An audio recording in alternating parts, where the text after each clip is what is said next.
When you move to the UK or the US, there is a fundamental rule of survival you need to understand immediately.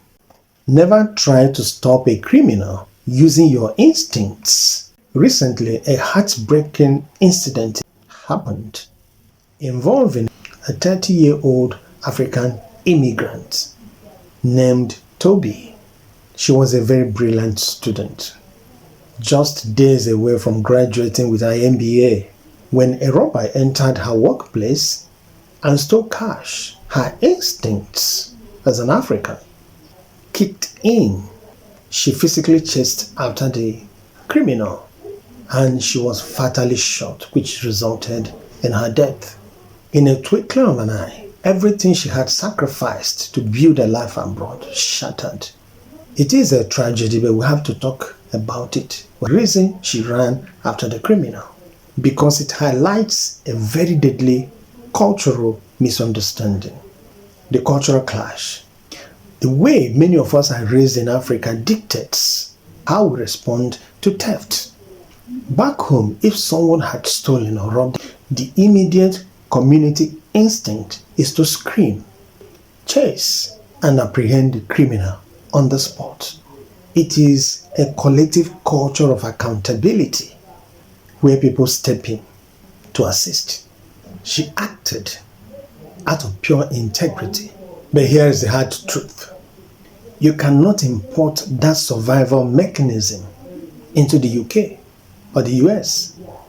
The criminal landscape here is entirely different. When you chase a robber in the West, you are not dealing with a petty thief who will run away out of shame or fear.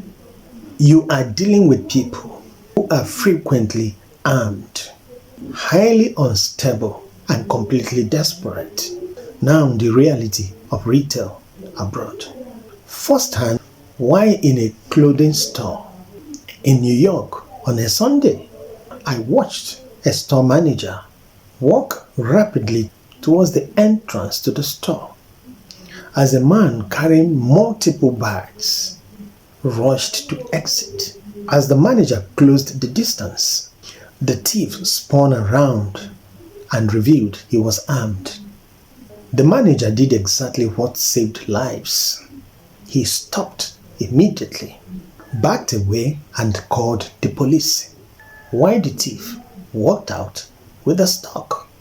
What the manager did is precisely what major retail corporations in the UK and the US train their staff to do.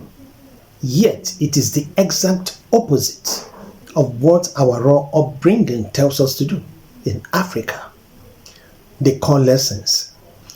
Corporate stock is insured in the UK and the US, but your life is not. In Western retail inventory, loss is factored into the cost of doing business. Major chains budget for theft, but they do not budget for your safety. No amount of money or cash is worth your life. Second lesson, compliance is the standard legal protocol. Corporate policy in both the UK and the US explicitly forbids staff from physically engaging with shoplifters or robbers. Stepping back is not cowardice. It is a calculated de-escalation strategy designed to keep people alive. Third lesson, unlearn the urge to protect property at all costs. If you are working or shopping abroad and a crime happens, do not chase, do not confront, and do not try to block the exit. Let professional law enforcement handle it. Your sole responsibility is to stay out of the way.